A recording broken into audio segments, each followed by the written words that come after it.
welcome back sa ating munting channel. It's me, Glyza Warona Official.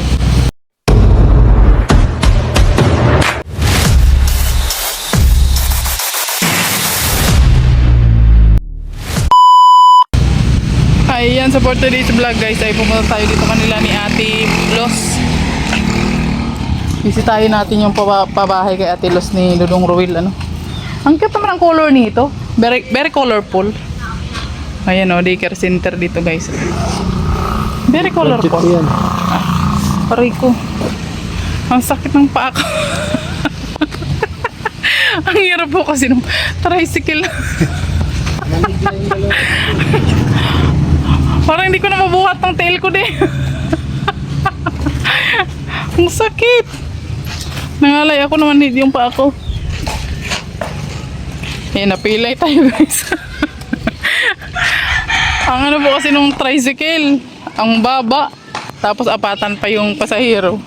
Saraksikan kami dun sa likod. Kaloka. Ayan. Ang dami ng mga bahay dito. Oh. Pero guys, marami nang nakalipat dito guys sa mga bahay-bahay dito. Project din to ni Mayor. Mayor.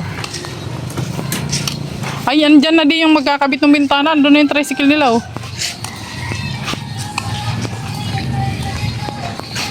Andyan na sila. Nauna pa sila sa amin. Pero pag alis namin doon, andun pa yun sila. Ano kasi guys, nagdaan pa kami ng sentro ng Panganiban. Kasi nagpaprint pa po kami ng certificate na telos. Yun na, copyright na.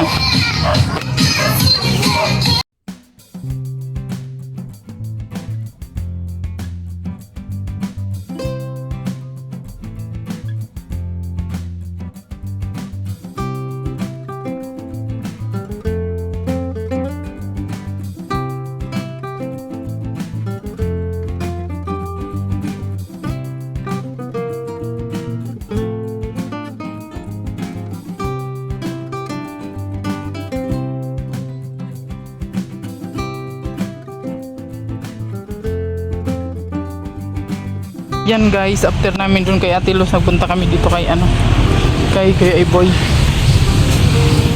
So ayan, syempre abangan nyo po sa upload ni Alex Librada vlog yung vlog namin dun kay Ate Los. At diretso na po tayo dito. Nag-teleport kami guys, nandito na agad. Maghapon po yung ating paglalakwat siya. Nagalis kami ng bahay alas 8 yata. So ngayon ay 3:30 na. 3:40. Andito na kami kay Ate Los. Pupunta na kami kay Ate Los. Kay Kuya Iboy pala. Yan. Punta na po kami kay Kuya Iboy. Ang ito ng bahay na yan. So, syempre dahil wala kaming service, maglalakad tayo. At nagbili po kami ng pintura para dun sa gate ni Dodongski. Uy, grabe yung dinaanan ng buhawi guys. Yan.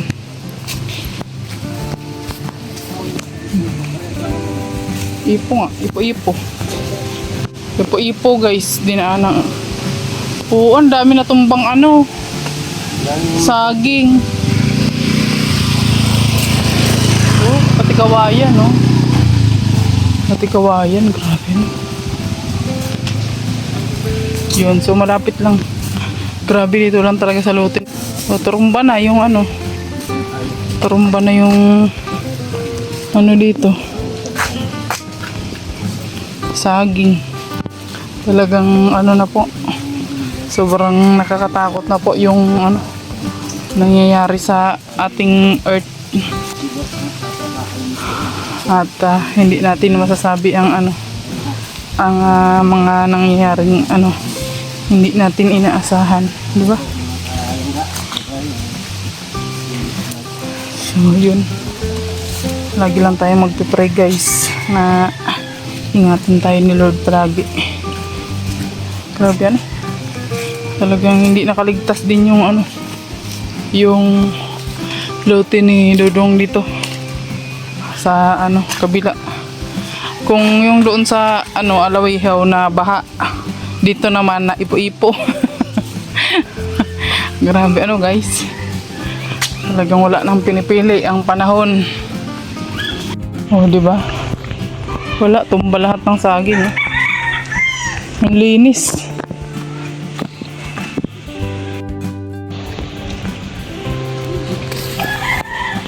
Grabe. Walang natara sa saging. Ay, grabe. Ate Bila!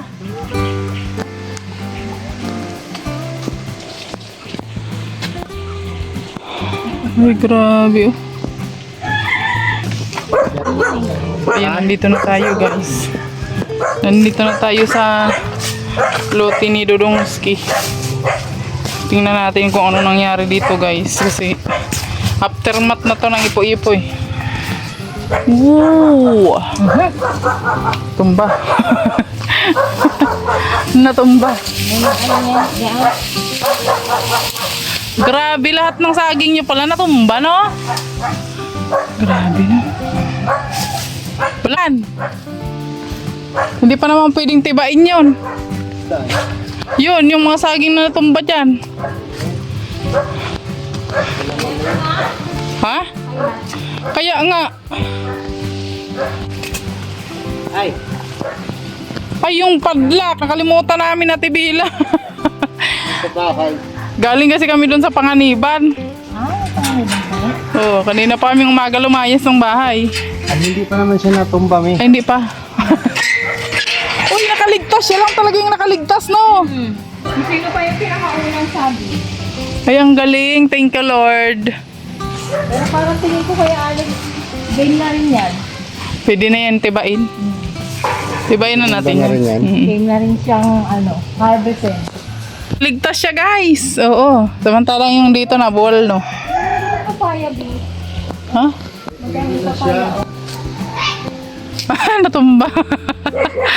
Hala, bumigay na siya. Ha? Mga bunga. Ha? Marami rin yan sa bahay. Ano na mag-asahe? Ay, natanim na natin Bila yung ano, oh. Marang, oh. Lumubog to. Natubigan. Ano na? Konti lang tubig dito. Ah, grabe tumba eh. Hindi naman ganyan. Tumba din yung ano, papaya, oh. Sayang. Magugulay pa sana yan, ano. Magbubunga pa naman yan, te.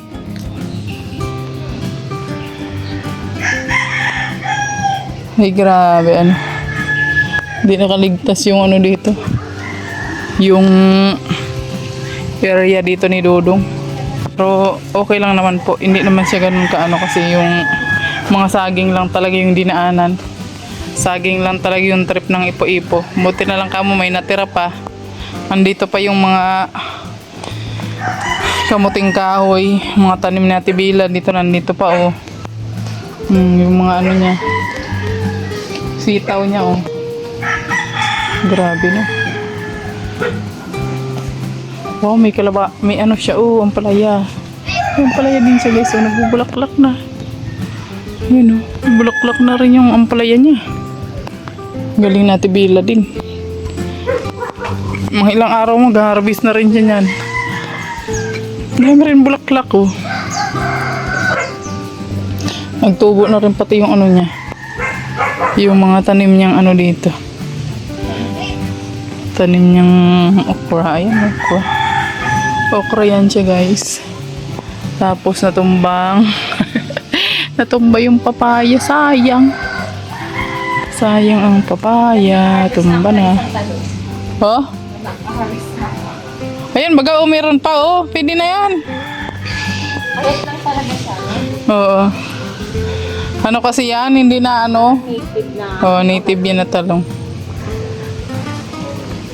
Buti okay pa yung ano oh. Yung kamote. Grabe naman yan. Malupiton man din ang ipo-ipo na yan. Buti hindi na ano yung bahay nyo. Ay naku, nagpapagpag na nga. Grabe. Galing eh. Kaya nga, di ba ano? Sa magang yung tinumbok niya. Oo. Doon nga siya nag-end. Pero marami na siyang dinanan. Ito. Oo, di ba? Kailangan namin ang tumba ng saging pa ganun, kaya nilagyan ng ano. Yung pala, kaya nilagyan ng tubo. Oo. Ayan mo na. Ganun talaga. O, ito pa, Ate Bila, oh. Talong, oh. Pili na to. May mga bunga ng talong. O, may malunggay ka. Ayan guys, uuwi na po kami ngayon at galing na po kami dun kanila Kuya Iboy. Binisita na po natin yung lote ni Dodong at grabe rin yung grabe rin yung nangyari dun guys. Buti may nakaligtas pa sa saging na tanim namin na isa. Diba? Pero sana nakaligtas din po yung isa. Kaso nga lang wala, hindi niya kinaya. Ayun.